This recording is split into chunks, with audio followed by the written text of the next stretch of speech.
Welcome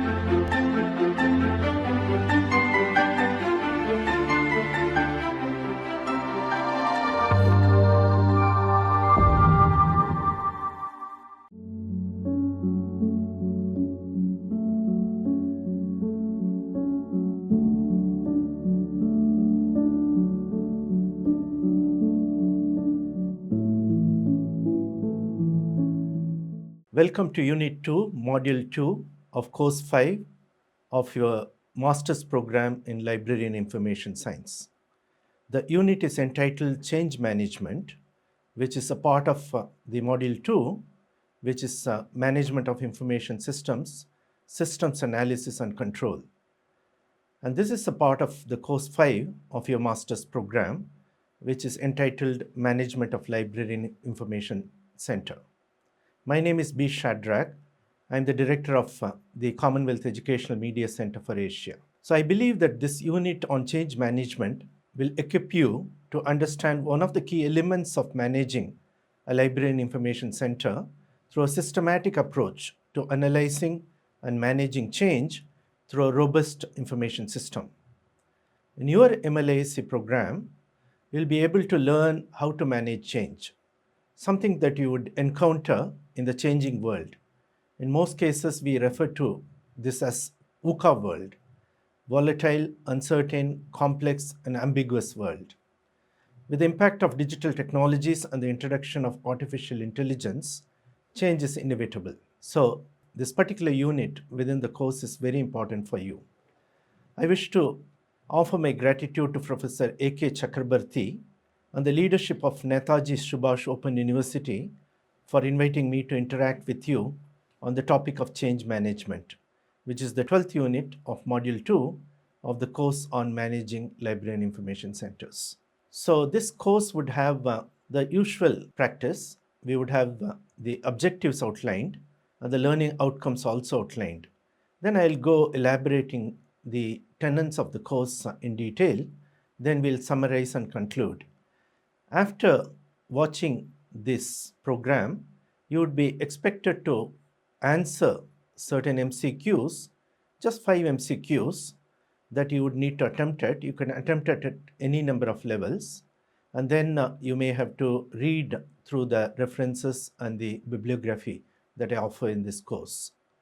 Let me outline the objectives of this unit on change management in the following. First, the objective is to help you understand the concept of change and managing change. Then I'd go on to explaining the key models of change management and also explain what it is to manage change. Then we need to also look at the evaluation of impact of change, and then we can figure out how we can undertake change management in our library and information centers. So at the end, after you audit this course, as a student of MLIS, you would be able to explain the concept of change and the need for change in libraries.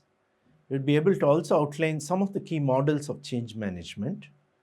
You would also be able to identify and address various human responses to change and understand the importance of stakeholders.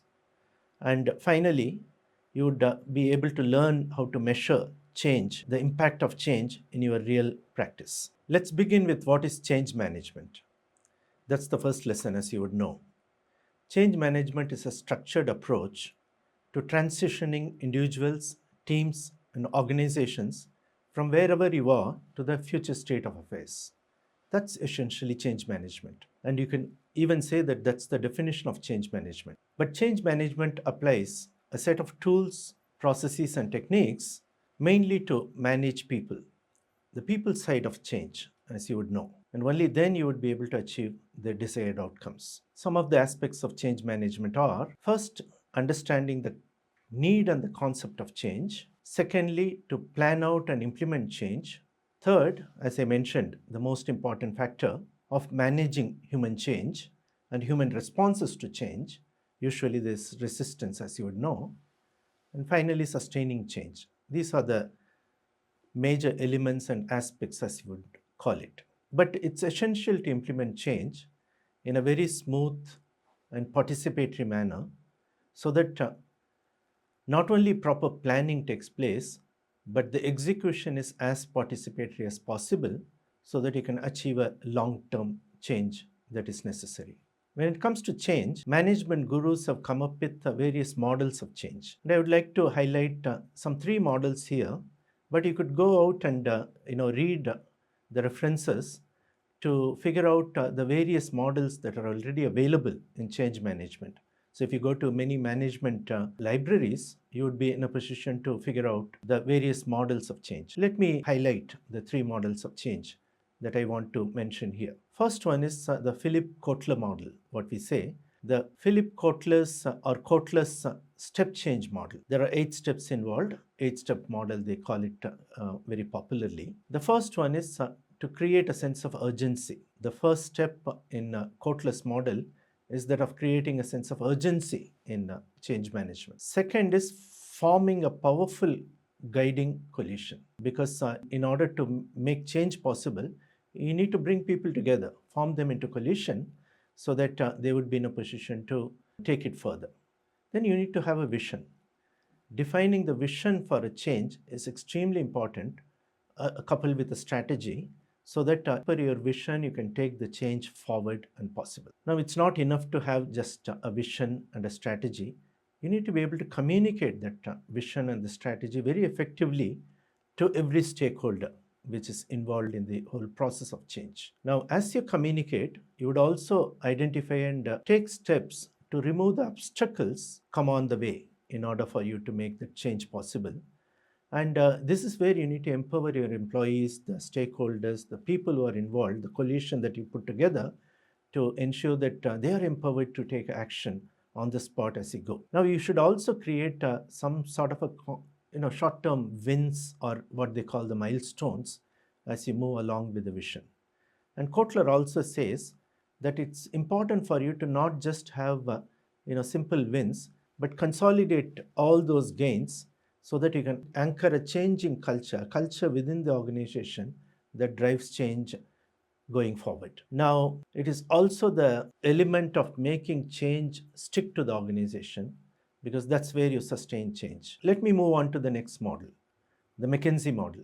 As you know, the McKinsey is a consulting firm which engineers a lot of organizational, managerial support to mega projects, governments and corporates and others. McKinsey have come up with 7, what they call the change framework, that involves 7 elements. And they basically mention these 7 in the following. First, to have a strategy. Second, to have a structure.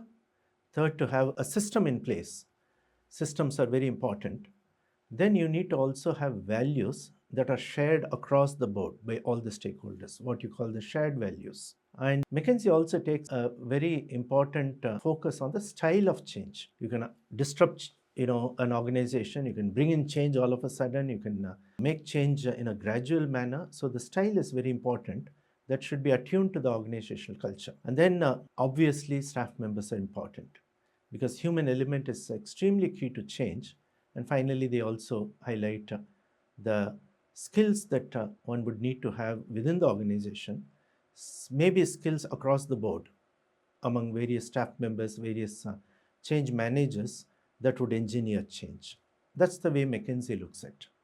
When it comes to Lewin, who is also another change management guru, he simply puts it in three steps. First, he says, unfreeze. Unfreeze everything, let it loose, so that you figure out the need for change, the way that you want to change, and the way you want to implement change. Then once you unfreeze, you change. Then you put things together after you make the change possible to a state where you call refreeze. So this is what Lewin talks about as change. And you could always go and read more about Lenin's change model, which is a very interesting model altogether. Now let's move on to the aspect of how do we implement change. What did we see? We learned about what is change management. We also learned about the various models of change management in the 3 examples that I provided. Now we are going to go into detail as to how we want to implement change. Now, as guided by those 3 models, you can put implementation change in 4 buckets. First is shaping the need for change. Now, you need to shape the need for change by ensuring that you have a vision, you communicate that vision, you translate that vision into SMART objectives, i.e., specific, measurable, achievable, realistic, and time bound objectives. Then you plan and execute change, and then you monitor and adjust change. As you go along, you make course correction, you come up with risk management strategies, and ensure that the change is taken forward in compliance with your vision and the objectives that you had set out in the beginning. So that's a kind of a shaping the need for change step in the implementation. Now, I mentioned that staff members and people are extremely important in your change management process. Now, you need to really focus on the second aspect, which is the human responses to change. You need to understand the human perspectives, because nobody wants to change, but at the same time, change is inevitable. You need to, if you want to really move from where you are to the future vision, you need to change. But here you need to understand the human responses to change and also understand resistance. There will be a lot of resistance within the organization for any change that you introduce. So you need to figure out what is the resistance, what is the root cause of that resistance, why people are resisting. So if you look around, even in your own library and information setup, you would have tried to change something, but your staff members would have prevented you from doing that, because there is something out there. So you need to understand, go to the bottom of the issue and see why people are resisting for change. Now, the third area of focus in the implementation process is the importance of stakeholder engagement. Now, it's not enough that you have shaped the need for change, you have communicated the change, you have had the vision, you've also understood the human responses to change, but you need to really involve people. Stakeholder involvement, stakeholder engagement is extremely an important step in any change management process. You need to involve your staff, your patrons, your partners, your customers, as you would say, in any marketing effect or any sales product. But when it comes to library and information center, you would know that it's your staff that are important, it's the users, the non-users and the users, but also other patrons and other stakeholders and partners who are providing the value-added services within your library setup. You need to involve more effectively.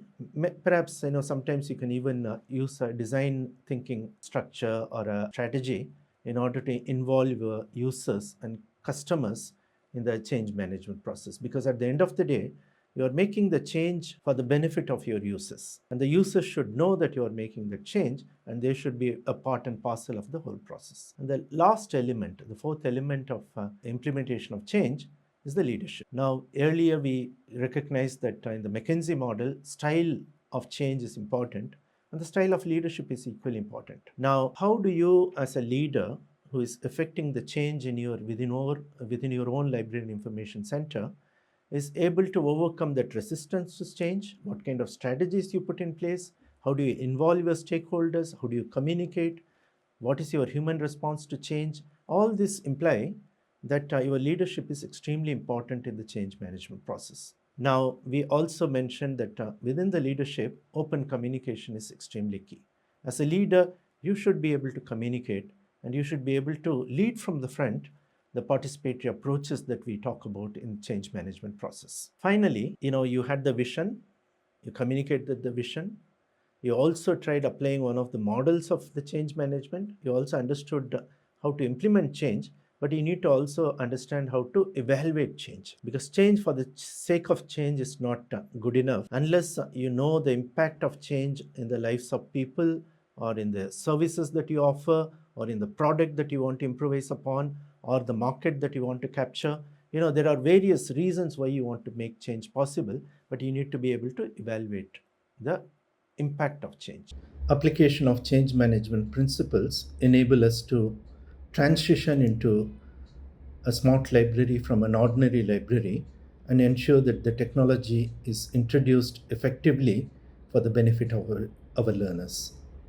Now, I would like you to spend some time basically to delve more into design thinking. Design thinking is not only applicable for smart library development, design thinking is applicable in every facet of public life. When you are a librarian or an information center manager, you could benefit from applying design thinking principles in every walk of your life, professional life, in your center, whereby you could use those principles in order to create anything new.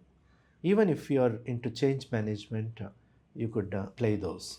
So I would greatly encourage you to go out and read a lot about concept called design thinking, because design thinking, as I mentioned earlier, equals user-centeredness, because you are designing something for the benefit of the larger community, particularly the main stakeholder, who in the context of library and information center is a user. So a librarian cannot do anything autocratically and in a manner that would disrupt, which would negatively impact the communities we serve. And we have seen a lot of positive disruptions happen in our lives. Sometimes these disruptions happen without our participation, but it's always important and good for a library to think through this in a manner that you are keeping the user-centeredness in the center, but also use design thinking principles. Another aspect I want to discuss in this unit is the whole arena of accessibility. Now, as you know, it is stated that a large number of persons with disability would prefer using libraries and information centers, provided these centers are accessible. Now, one of the democratic spaces that we have seen in any form is the library. That is the democratic space, open to everyone. Right from the very idea of public libraries that came into being, we opened up libraries for all. Now, in the neurodivergent world, today we see a good portion of something close to 10 to 15% of the people have physical disabilities, but it is stated that every third person could be neurodivergent, could need special assistance. So the specific learning disabilities, what they call dyslexia, dysgraphia, dyscalculia, and all these are increasing amongst children today. So some statistics would highlight the fact that every third person would need some sort of an assistance. So in this background, the smart library that we are discussing today, it is important for us to ensure that the persons with specific learning needs, physical, visual, hearing, all sorts of impairment should also be catered to when we design smart libraries. So it is crucial for everyone, regardless of their abilities, to fully participate and benefit from library resources and services.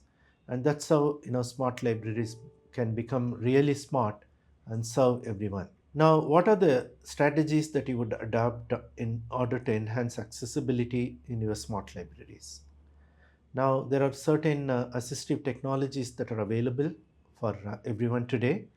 Screen readers and magnifiers that we have seen in use in many libraries that provide access to digital resources for visually impaired users.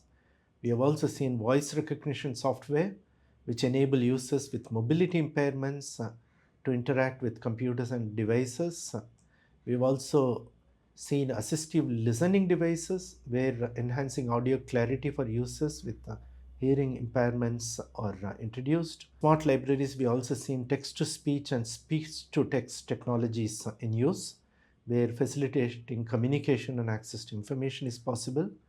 And of late, with the use of AI, we have also seen translation software placed in libraries. Now, when it comes to accessible digital resources, we have seen that ensuring our websites and apps are accessible and in compliance with WCAG guidelines. The accessibility guidelines is very important. We need to make our digital interfaces usable by everyone. Sometimes we provide e-books and audiobooks, but offering alternative forms of print material such as e-books and audiobooks are very important, particularly for those who cannot read, not only visual impaired people, but also a lot of elderly people who have partial sighting and partial impairment would also appreciate audiobooks and e-books. Now, captioning and transcriptions are another forms of technology where multimedia content can be accessible for users with some of these impairments. So captioning is another good example, particularly those who have hearing impairments. Smart building design, particularly keeping in mind persons with various disabilities, say automated doors, ramps that facilitate physical access to users with mobility impairments, wayfinding systems, where digital signages and navigation apps can help library users find their way. Many of them do not want to ask for help. For those, certain apps can help them to navigate. Adjustable workstations, providing ergonomic workspaces for users, particularly users with disability, would be desired. Adequate lighting is also a factor that we need to consider when it comes to catering to visual impaired students, and also some learners who have some difficulties with certain colors or certain lighting systems and so on. Now, the use of AI in accessibility has come into play. AI powered chatbots are available where instant assistance are offered in multiple languages to users. AI driven translation tools that I mentioned earlier, which break down the barriers of languages and catering to diverse communities, particularly those who cannot speak English as their first language, who would be comfortable in their mother tongue. There are possibilities now.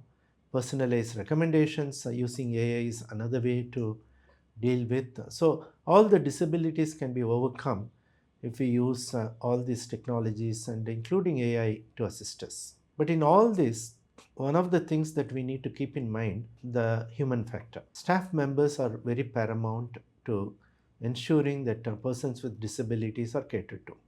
So constant training to staff members on accessibility best practices is important to equip our library staff with the knowledge and skills to assist the users with disabilities is very important. We also need to foster a culture of inclusion and respect within the library. This may mean that you may have to promote awareness of accessibility needs not only among the library staff but also among the users, so that they also appreciate the efforts that the library undertakes. I mentioned about design principles and design thinking, but inclusive design principles, particularly to make sure that any technology, any service is designed with inclusivity in mind right from the start is very important. So, with regard to assistive technologies and accessibility issues, the importance of smart libraries is to become inclusive smart libraries. We may have to promote equal access to information and knowledge. It is important that we empower individuals with disabilities to fully participate in our services alongside the community members. We should create a more welcoming and inclusive environment for everyone. So, by implementing some of the things that I mentioned above, we should be able to implement smart libraries that play a vital role in promoting accessibility and create more equality and equity among our society. So, it is important for us to keep these in mind. Now, I want to jump into another aspect, which is basically the role of data in decision taking, particularly in terms of taking right decisions to go smart. So, data is the new oil, what they say, and data driven decision making can only transform how your library could become smart in its operation, in its ability to enable them to optimize services, allocate resources effectively, and enhance user experiences. So, I would like to mention a couple of things here. When it comes to data driven decision taking, there are certain things that you want to keep in mind. Now, there are key principles with regard to data driven decision taking. The first principle is we need to gather evidence. We need to gather evidence, and a large amount of data can enable us to gather evidence. We need to also analyze. That analysis should be sustainable enough, reliable over a period of time. And when it comes to data driven decision taking, the data should be rich and clean. It should align with business objectives. And again, user first is the principle in any data driven decision taking. Now, there are various methods that you deploy or employ in your library situation to take data driven decision towards going smart. Now, design thinking is one method But even in design thinking, you need to collect data. Data collection, data preservation, data analysis, and data interpretation are to be carried out very diligently. And there are methods available, chosen and proven methods that are available, where user first principles can enable you to adapt the right method to collect data, preserve, analyze, interpret data, and take decisions. And also, the methods of monitoring, evaluation, and learning, what they call MEAL, is a good idea in data driven decision taking processes, because you are constantly monitoring, you're constantly evaluating, you're constantly learning. Now, there are a variety of tools that you could employ when it comes to data driven decision taking. This could be business intelligence software, machine learning tools, the use of AI, the predictive AI tools, and a range of newer techniques that we see, particularly with machine learning, data analytics, and the use of AI, and analysis of not only numbers and text, but also video captures and audio analysis, and so on. Now, what are the benefits of data driven decision taking with regard to smart libraries? Now, it would enable you to bring in self conviction that indeed, you are convinced that you could go smart. Data driven decision taking always enables you to understand the competitive edge that you have in any of these change processes that you want to bring in. You are also able to manage operational risks, because data is at your side. You can always analyze, monitor, evaluate, learn. And also, this is based on science and evidence rather than instinct. Many people want to go by their basic instinct and personal instinct to go and undertake some change processes. But what is important is for us to realize that every decision should be backed up by science and evidence, and particularly rich data and clean data. Now, you could undertake data driven decision taking in smart libraries in a variety of ways, whether it is introducing RFID, whether it is using introducing a particular technology, whether you want to automate your kiosks or not, Wi-Fi, whether you want to introduce Wi-Fi networks or not.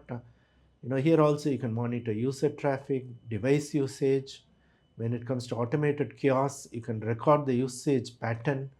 What is the time that the kiosk is very busy, and what is the time there are too many checkouts? So there are so many ways you can collect data from the smart devices and technologies that you put in place. Now, when it comes to digital resources platform, you can also gather data around the ebook downloads, the usage of online databases.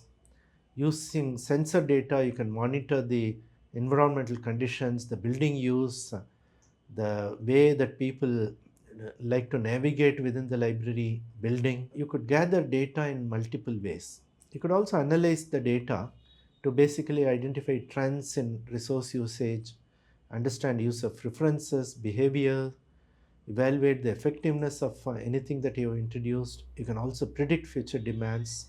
So, data collection, data analysis lead you to informed decision taking, particularly in terms of collection development, space optimization, service enhancement, and also resource allocation. Now, how can you do this? Now, when it comes to collection development, you can use data to determine what kind of books and resources that are acquired, that are to be removed.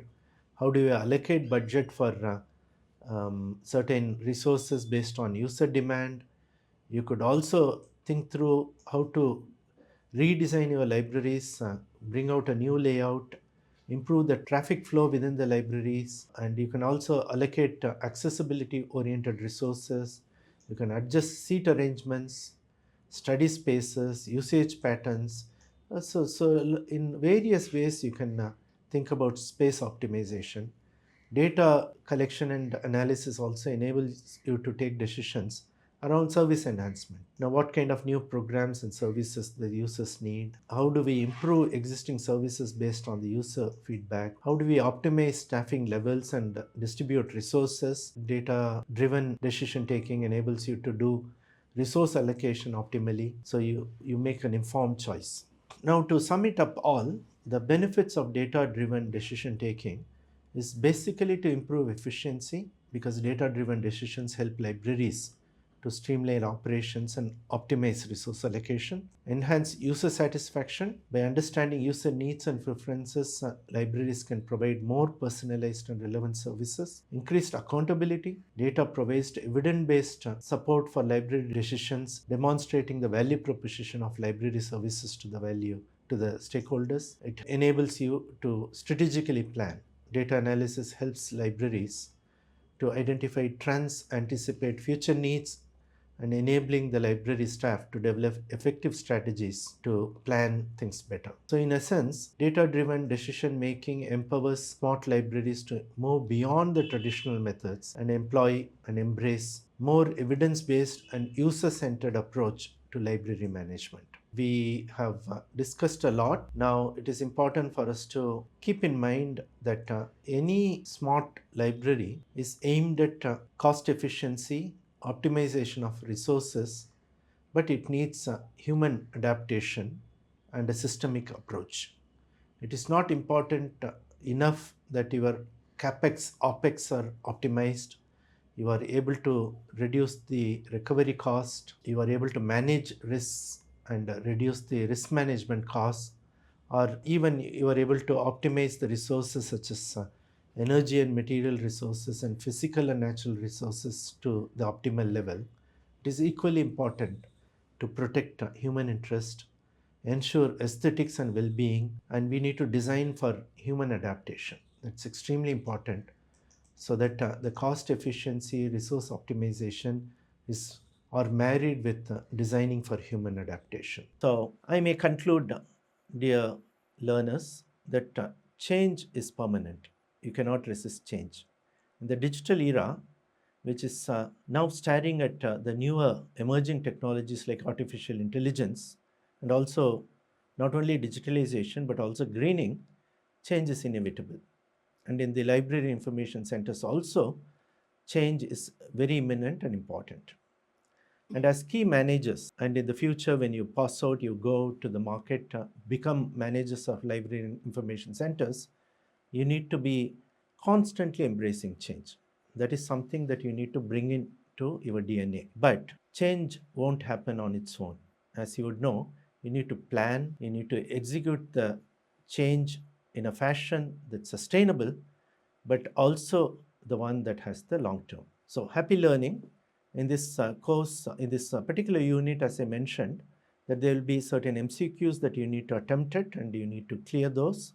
But I would greatly encourage you to look at the bibliography and the references that I have given, which would be very valuable for you, and take your time and read those and internalize the idea of change management. Thank you.